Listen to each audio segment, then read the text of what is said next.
मामू कांजन से खबर शामिल करते हैं। मामू कांजन के 5 रिहायशी कच्चे के डाकुओं से अगवा होने से बाल बाल बच गए। चक नंबर 557 गाफवे के 5 लड़कों बिलाल, अली, आफताब, शहबाज अली वगैरह को पोल्ट्री फार्म मालिक जाहिर करके एक आदमी का फ़ोन आया। उसने ज़्यादा तनख्वाह का लालच दिया कि असिस्टेंट वर्कर लेबर की ज़रूरत है। लड़के काम की तलाश में थे। कहा गया मुल्तान से आगे सादिकाबाद पोल्ट्री फार्म है। लड़के सादिकाबाद पोल्ट्री फार्म के लिए निकले। जब मुल्तान पहुंचे तो मालिक ने बताया कि रहीम यार खान आ जाओ। जब रात को 4 बजे रहीम यार खान पहुंचे तो मालिक ने उन्हें कहा कि कच्चे का कोई गांव का नाम बताया, वहां आ जाओ।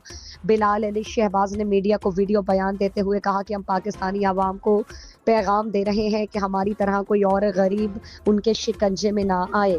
अस्सलाम वालेकुम भाईजान, मैं मामू कांजन शहर तो बोलदा हाँ, ज़िला फैसलाबाद तो। मेरा नाम बिलाल है जी। साढ़े ना एक वाक़या होया, असीं शेयर करना चाहते हैं पूरे मुल्क वास्ते कि किसी होर नाल ये वाक़या ना होवे।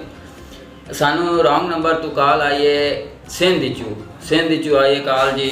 उन्हें आख्या मुल्तान आ जाओ काम ते, पोल्ट्री फार्म का काम सी ते मैं असिस्टेंट आई 5 वर्कर चाहिए।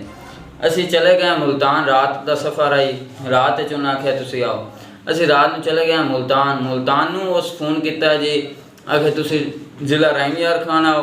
ज़िला रहीम यार खान जदों गए हैं उन्हें फोन किया शहर अगां उभारो आओ। उभारो गए हैं जी। उस तो आंदा अगां 50 किलोमीटर अगां हो तुहानूं असीं लै लिसां। सानू उभारो शहर च दो बंदे फैसलाबाद दे हाँ जी। उन्हें सानू दस्सिया जी भाई अगां ना जाओ, खतरी इलाका है, कच्चे का इलाका है ते नाले वो बंदे डाकू ने, कच्चे दे डाकू ने, ठीक है तुसी अगां ना जाओ। असां फिर उत्थों अल्लाह का शुक्र है कि उन्होंने बंदियां सानू दस्सिया ते असीं प्रोग्राम चेंज किया जी। उनदे नाल गल कराई उस अगले बंदे दी। उन्हें जैसे गल की तो उनका असां जदों चेक कराया ना नंबर या उनदे नाल गल कराई तो वो सही भी 2 नंबर बंदा निकलिया है, ठीक है।